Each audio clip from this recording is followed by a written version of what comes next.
வணக்கம். நான் டாக்டர் ராமநாதன் அர்ச்சனா. 2026 ஆண்டு ஜூலை மாதம் 4ஆம் தேதி இன்றைய பாராளுமன்றம் தொடங்கி நடந்து கொண்டிருக்கிறது.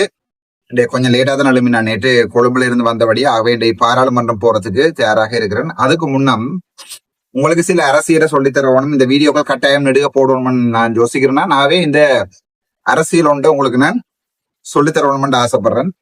அதாவது நெடுக இந்த நேரம் மாகாண சபை இந்த நேரம் வீடியோ போட்டுக்கொண்டு இப்ப முழுக்க அடிபடுறது முழுக்க முதலமைச்சர் யார் என்கிற அடிபாடு தான் யாழ்ப்பாணம் முழுக்க நடந்து கொண்டிருக்கிறது. கதிரை அடிபாடு.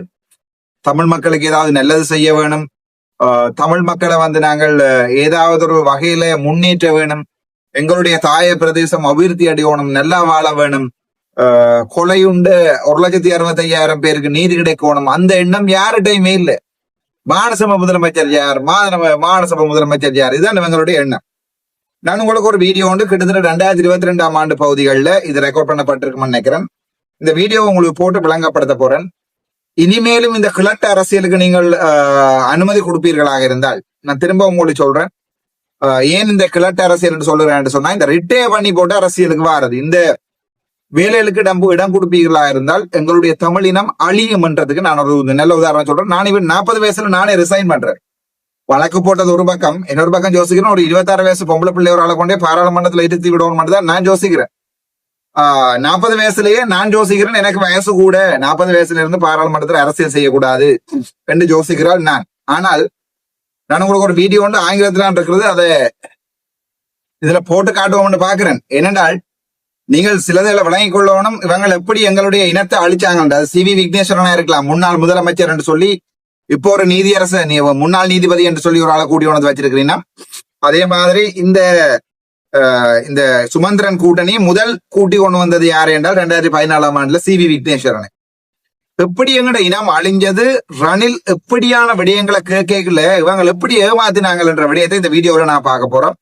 இது எதேச்சியாக டிக்டாக்ல நான் பார்த்த ரணில் வீடியோ உண்டு, ரணிலுடைய ஆதரவாளர்கள் யாரோ ஒரு ஆள் போட்டிருந்த வீடியோ உண்டு. சோ தயவு செய்து இந்த வீடியோ பாருங்க. இதுக்குள்ள என்ன கதைக்கப்பட்டிருக்கிறது, 2022 ஆண்டுலையும் காலங்காலமா இவங்கள் எங்களுக்கு செய்யற துரோகத்தை தயவு செய்து வடிவா பாருங்க. அதாவது உங்களுக்கு விளங்கணும், தமிழீழம் என்கிற உண்டை இனிமேல் போராடி அடைகிறன்றது இலங்கையில முடியாது.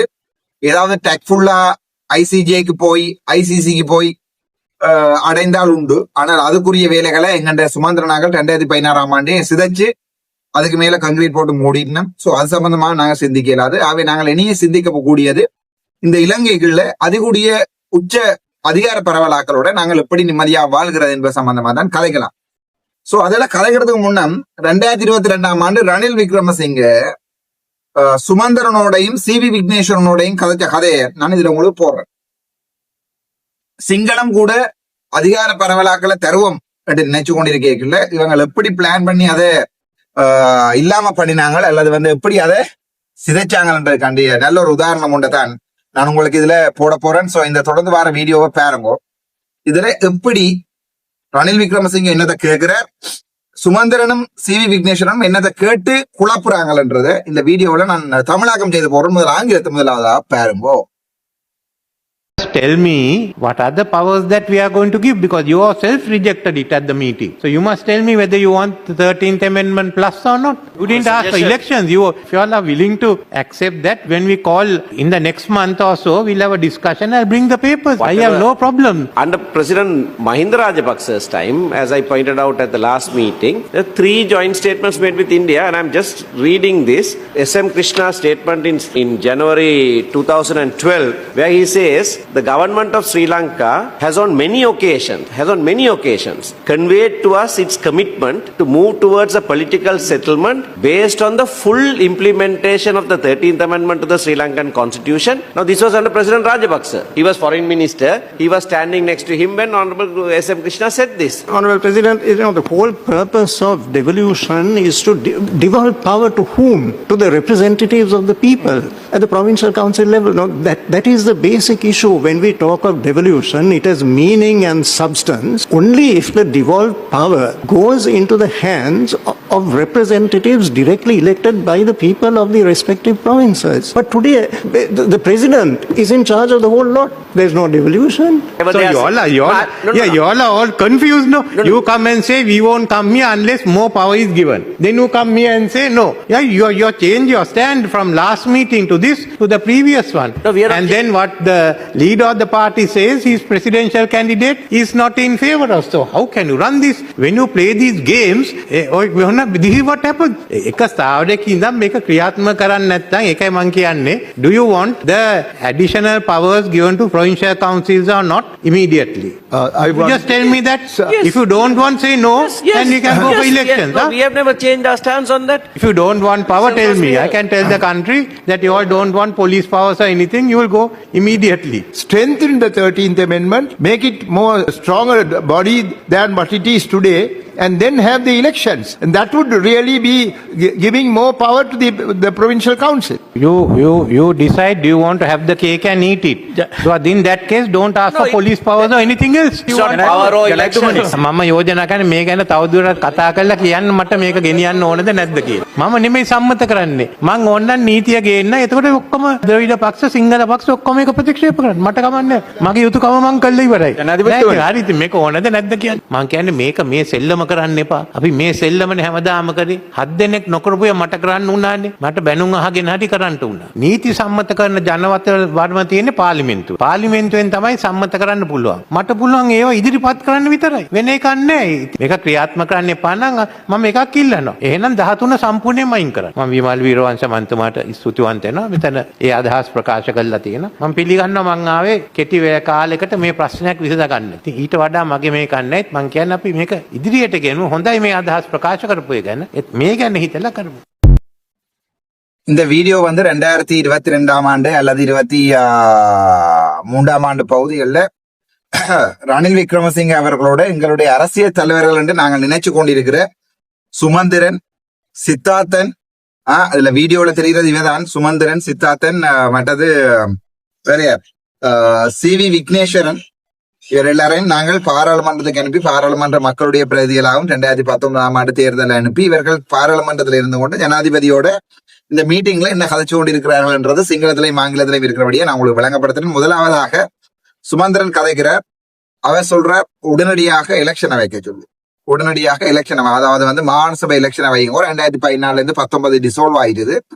மாகாண சபை எலெக்ஷனை வைக்க சொல்லி அப்ப இவர் கேட்கிறார், எங்களுடைய ரணில் விக்ரமசிங்க கேட்கிறார், உங்களுக்கு எலெக்ஷன் வைக்க வேணுமா அல்லது வந்து போலீஸ் அதிகாரங்களையும் இதுகளையும் உடனடியாக இப்பயே கூட்டி தர வேண்டிய அந்த சட்டமூலங்களை பாராளுமன்றத்துக்கு கொண்டு வர வேணுமா, எது உங்களுக்கு விருப்பம் என்று கேட்க இவர்கள் முதல் மீட்டிங்ல ஒரு ஒன்றை கதைச்சிருக்கிறார்கள். முதல் மீட்டிங்ல சொல்லி இருக்கிறார்கள் தங்களுக்கு உடனடியாகவே பாராளுமன்றத்துல சட்டமூலம் கொண்டு வரப்பட்டு உடனடியாகவே போலீஸ் அதிகாரமும் காணி அதிகாரம் வழங்கப்பட வேண்டும் என்ற சட்டமூலத்தை கொண்டு வர வேண்டும் என்றுதான் சுமந்திரன் அவர்கள் கேட்டிருக்கார்கள். இந்த எலெக்ஷன் இந்த மீட்டிங்ல வந்து சொல்லி இருக்கிறார்கள், இல்ல எங்களுக்கு அது முக்கியம் இல்ல, எங்களுக்கு முக்கியம் வந்து உடனடியாக மாகாண சபை தேர்தல் வைக்கப்பட வேண்டும். அந்த நேரத்துல CV விக்னேஸ்வரன் உடனே இவரோட குழம்பி சொல்றார், என்ன ஸ்ட்ரென்தன் பண்ணுங்க 13th அமெண்ட்மெண்ட், இன்னும் பவர்களை கொடுங்கோ, அதுக்கு பிறகு எலெக்ஷனை வைங்க. 2 பேரை அனுப்பி இருக்கிற முள்ளுக்குள்ள ஒன்று CV விக்னேஸ்வரன், 2வது சுமந்திரன். என்ன செஞ்சிருக்காங்கன்னு பாத்தீங்களா? சுமந்திரன் சொல்றாரு எலெக்ஷனை வையண்டு, அவர் சொல்றாரு எலெக்ஷன் முக்கியம் இல்ல, பவர்ஸை கூட்டு, அதுக்கு பிறகு எலெக்ஷனை வையண்டு.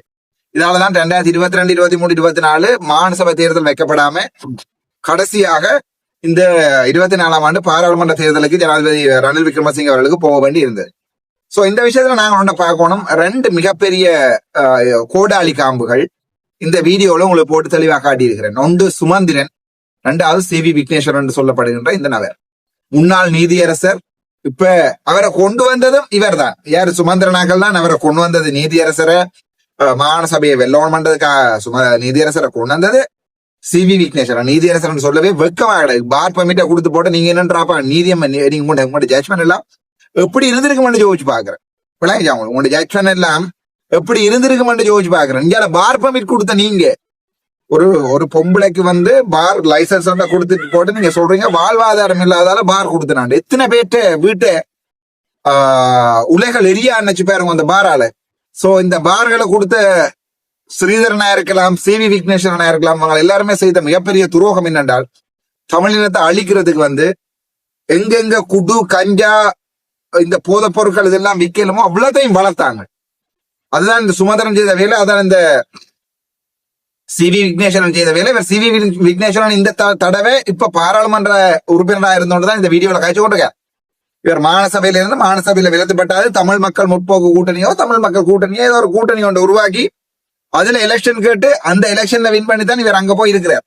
இவ்வளவு கேவலம் பண்ணி ചോദിച്ചു பாருங்க. எங்கேயோ இருந்த உங்களை சும்மா சுப்ரீம் கோர்ட்லயோ கோர்ட் ஆஃப் அப்பீல்ல இருந்த உங்களை கொண்டு வந்து அங்க நாங்கள் தமிழருக்கு நீங்கள் மிகவும் நேர்மையாக நடப்பீங்கன்னு பார்த்தா கடைசியா நீங்கள் தந்துட்டு போனது தமிழருக்கு ஒரு பாரு. அந்த அடிப்படையில தான் பாருங்க இந்த 2022ஆம் ஆண்டு எதேச்சியாக இந்த வீடியோ கண்டப்பட்டது. அப்பவும் விமல் வீரவன் சாக்கள் கேட்கிறாங்க மாகாண சபை இல்லாம பண்ணுவோம். அதே ஜேவிபி தான் இப்ப இருக்குது அரசாங்கத்துல. ஞாபகம் வச்சிருக்கோம், மாகாண சபையை இல்லாம வையுங்க, இல்லாம பண்ணுங்கன்னு விமல் வீரவன்சா கேட்டிருக்க. அதுக்கு ரணில் விக்ரமசிங்க சொல்லி இருக்கிறார் ஸ்துதி வந்த வினமா விமல் வீரவன்சට එතුමා අපිට ඉල්ලීමක් කරා පළාත් සභාවේ සම්පූර්ණව නැති කරලා දාන්න කියලා. පළාත් සභාවේ ක්‍රමයේ සම්පූර්ණව නැති කරලා දාන්න කියලා මෙතුමා අපිට ඉල්ලීමක් කරා. ඒ නිසා අපි ස්துதி வந்தனான்னு சொல்லி அவர் அப்படி சொல்றாரு. அதாவது பலாத் சபையோட மாகாண சபையை துப்புரவாக்க இல்லாம பண்ணுங்கன்னு சொல்லி அதே விமல் வீரவன்சங்களுடைய ஜேவிபி கட்சி தான் இப்போது எங்கே இருக்குன்னு பாத்தீங்கன்றால் ஜனாதிபதியாகவும் 159 பாராளுமன்ற உறுப்பினர்களையும் வச்சுக்கொண்டு இந்த நாட்டுல இருக்குது. சோ அந்த நேரம் 2022 ரணில் கேட்கலையே போலீஸ் பவரை கேட்டிருந்தேன். நாங்க இவ்வளவு கேவலமா போயிருக்க மாட்டோம். காலமா ஏமாத்தி மறுபடியும் இந்த வெள்ள வேட்டிகள் எங்களுக்கு இருக்கிறாங்க. அதுகளையும் விளங்காம நாங்கள் திரும்ப வீடு சைக்கிள் மான் ஓட் போட்டு கொண்டிருக்கிறோம். இதுக்குள்ள இவை எல்லாத்தையுமே இந்த சூனியங்கள் எல்லாத்தையுமே உடைப்பம் என்று வந்தா கடைசியா பாராளுமன்றத்தை விட்டு போக வேண்டிய நிலைமையிலையும் இந்த சைக்கிளும் இந்த வீடுகளும் சட்டத்தை பாய்க்குது. நாங்கள் எங்க போனாலும் மக்களுடைய மனசுல இருப்போம். எங்களுக்கு அது தேவையில்லை. ஆனால் என்ன கவலை என்றா பாருங்க, ஒரு 2022ஆம் ஆண்டு உங்களுக்கு போலீஸ் பவர் வேணுமா காணி பவர் வேணுமா, what is devolution you are looking for சொல்லி ஒரு பிரசிடென்ட் கேட்டதுக்கு என்ன சொல்லிருக்காங்க, இல்ல அதெல்லாம் தேவையில்லை, எங்களுக்கு எலெக்ஷனை வைங்க. சோ இப்படி இலங்கையினுடைய தமிழர்களுடைய அரசியலை முடிக்கவே கூடாது, கேவலமாக நடத்தணும் நினைச்சு கொண்டிருக்கிறார்கள் தான் இந்த சுமந்திரன், இந்த சிவி விக்னேஸ்வரன் போன்ற மெத்த படித்த முதலைகள். இந்த அரசியல் செய்யறதுக்கு படிப்பு தான் தேவை என்றால் என்னிடம் படிப்பு இருக்கிறது, எம்பிபிஎஸ் இருக்குது, இல்ல அட்மினிஸ்ட்ரேஷன் நாலேஜ் தான் இருக்குன்னு சொன்னால் அதுவும் என்னோட தாராளமாக இருக்கிறது. இல்ல முதுகெலும்பு தான் இருக்கணும்னா உருவி எடுத்து காட்டுற அளவுக்கு இருக்கிறது. ஆனால் சரியான கவலை என்னென்றால் 2022ஆம் ஆண்டே முடிஞ்சிருக்க வேண்டிய ஒரு பிரச்சனை, தமிழர்களுடைய இனப்பிரச்சனை சாதுவாக முடிச்சு வைத்திருக்க வேண்டிய பிரச்சனை. அதுக்குள்ள 2019ஆம் ஆண்டு ஒரு கான்ஸ்டிடியூஷன் எழுதி கொடுத்து அதையும் குழப்பி அடிச்சு ஒரு சுமந்திரனை பொறுத்த வரைக்கும் இலங்கையில ஒரு நாட்டுக்குள்ளதான் அவருக்கு வாழணும். அவர் பிறந்ததும் கொழும்புல, வாழ்ந்ததும் படிச்சதும் ராயல் கல்லூரியில. அவரை பொறுத்த வரைக்கும் தமிழ் மாகாணத்துக்கு ஒரு தமிழ்ல மாகாண சபை இருக்கிறத அவர் விரும்பல.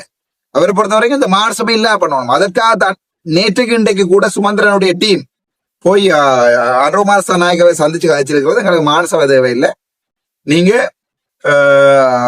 அடுத்த இதை கொண்டு வாங்க அரசியலமைப்பு சட்டத்தை கொண்டு வாங்கன்னு சொல்லி என்னுடைய காய்ச்சிட்டு வெளியாளவன் சொல்லிக்காரு. மாகாண சபை தேவைன்றதால நாங்க போய் காய்ச்சிட்டு வந்து நாங்க தினம் ஏமாந்து கொண்டுதான் இருக்கிறோம். இதுல புலம்பெயர் நாட்டுல இருக்கிற ஒரு சமூகத்துல இருக்கிற ஒரு கொஞ்ச கூட்டம் தமிழ விடுதலை புலிகள், பிரபாகரன், துர்கா, துவாரகா, இப்படி ஒரு பக்கத்தால ஏமாத்தி கொண்டிருக்க, பொட்டம்மான் இருக்கிறார் ஒரு பக்கத்தால ஏமாத்தி கொண்டிருக்க. இந்தியாவில் இன்னொரு கூட்டம் வந்து மாகாண சபை எலெக்ஷனையும் வைக்க விடாம, மாகாண சபை அதிகாரங்களை கொடுக்காம இப்பவும் போய் நரித்தனமாக தமிழ் பேசுகிறார்கள். நாங்க கச்சபோச்ச ஹிந்தி தானே ஆகிறோம். உங்களுக்கு அடிக்கொண்டு செருப்பால நிக்க வச்சு உறிஞ்சு போட்டு கட்சி பெரிய யோசனை இல்லை. நாங்க ஹிந்தியா இருக்கிற இதான் என்னடா எங்களை கூட்டி கொண்டு போனாது உள்ளுக்கு என்ன கதைக்கிறோம்ன்றது வெளியாளவன் சொல்லிடும். அதான் பிரச்சனை. போனது முழுக்க ரவுக் ஹக்கீமினும் இவரும் யோஜி வேற சுமந்திரன். சோ மிக கேவலமான ஒரு அரசியல் எங்களை சுத்தி நடந்து கொண்டிருக்கிறது. இந்த அரசியலை நாங்க விளங்கி கொள்ளாம அன்றாட வாழ்க்கையை பார்த்து கொண்டே இருக்கிறோம். எங்களுக்கு அன்றாட வாழ்க்கைக்கு சாப்பாடு கிடைச்சுதா, மீன் கிடைச்சா, சமைச்சமா சாப்பிட்டோமான்னு மிக கேவலமான ஒரு அன்றாட வாழ்க்கை வாழ்ந்து கொண்டிருக்கிறோம். எங்களோட இனம் நிக்க வைக்கப்பட்டு உரியப்பட்டு எரிக்கப்பட்டிருக்கிறது. பெட்ரோல் ஊத்து எரியப்பட்ட இனம் இப்போது தோல் உரிக்கப்படுகிறது. எரிஞ்சா பிறகு நாங்க மரவழிகளை எங்களை உரிப்போம், சுட்ட மரவழிக்கிறாங்க. அந்த மாதிரி இப்ப கொஞ்சம் கொஞ்சமாக எங்களுடைய தமிழ் இனம் நிக்க வைக்கப்பட்டு உரிக்கப்பட்டாங்க. இதுக்கு ஒரு நல்ல உதாரணம் தான் உங்களுக்கு இந்த வீடியோ போடுறது. இதுல திரும்ப சொல்றாரு ஜனாதிபதி, ஐயா நீங்க சொல்றதா நான் செய்வேன். நான் வந்து ஒரு சட்டங்களை இயற்றுகிறதான ஜனாதிபதியாக சட்டம் இயற்றுகிறது பாராளுமன்றம்.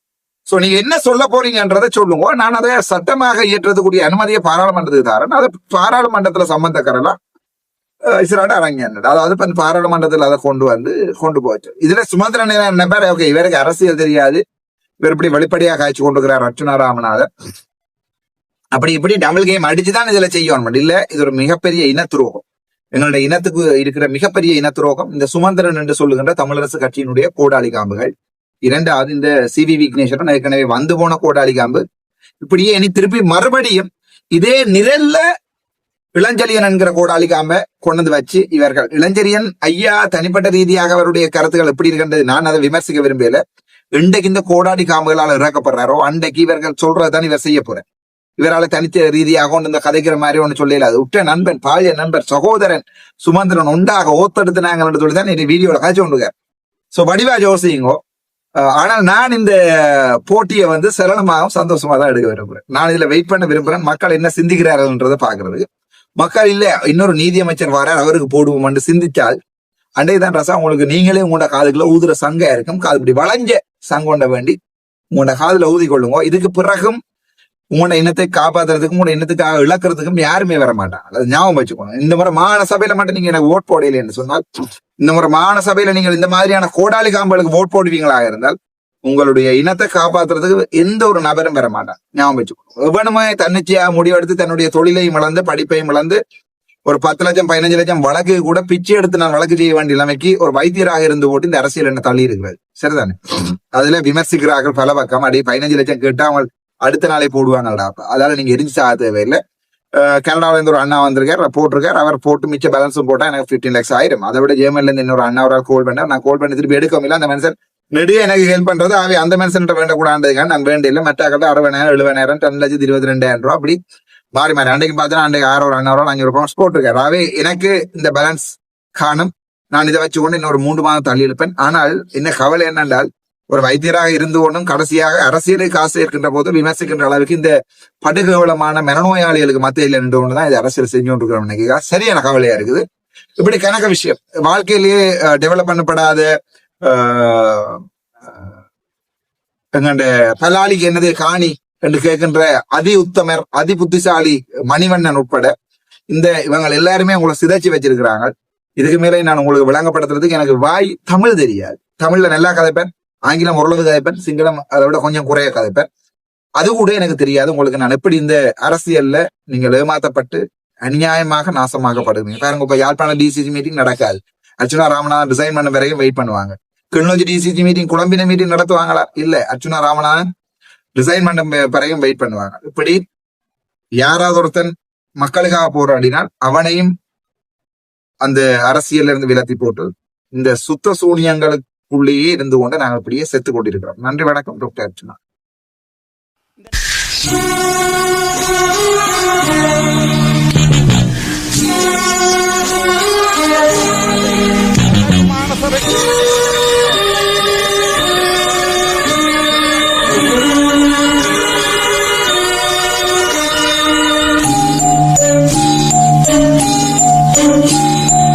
என்னினமே என் சனமே என்னை உனக்கு தெரிகிறதா? எனது குரல் புரிகிறதா? என்னினமே என் சனமே என்னை உனக்கு தெரிகிறதா? எனது குரல் புரிகிறதா? என்னினமே என் சனமே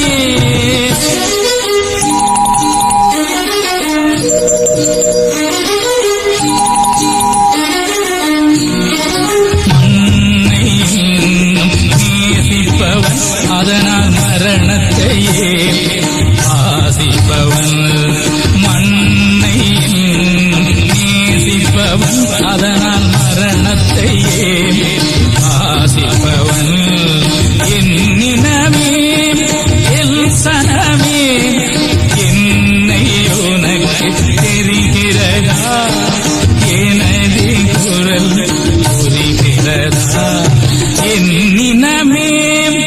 என் சனமே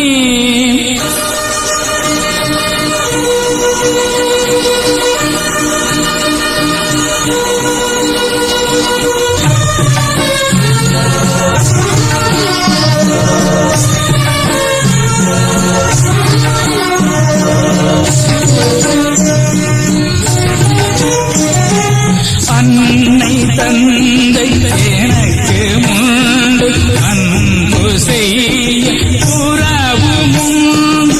என்னை நம்பி உயிர்கள் உண்டு ஏக்கம் நெஞ்சில் நிறைய உண்டு. மண்ணை நேசிப்பவன் அதற்காய் மரணத்தையே வாசிப்பவன் என்னினமே சனமே என்னை உனக்கு தெரிகிறதா எனது குரல் புரிகிறதா என்னினமே எல் சனமே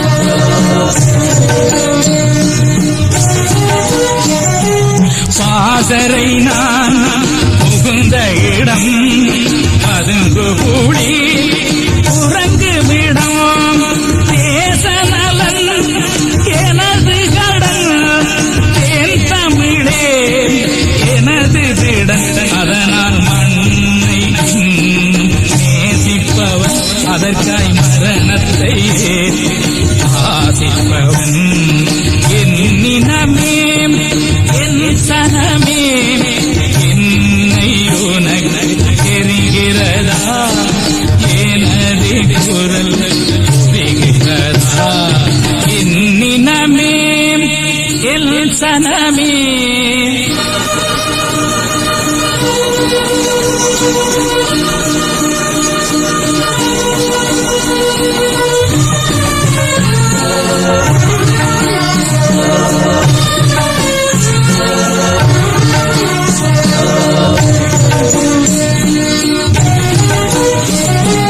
என் முடிவில் விடிவிருக்கும் எதிரிகளில் அழிவிருக்கும் சந்ததிகள் சிரித்து நிற்க சரித்திரத்தில் நிறைந்திருப்பேன் அதனால் மண்ணை இன்னும் நேசிப்பவன் அதற்காய் மரணத்தையே ஆதிப்பவன்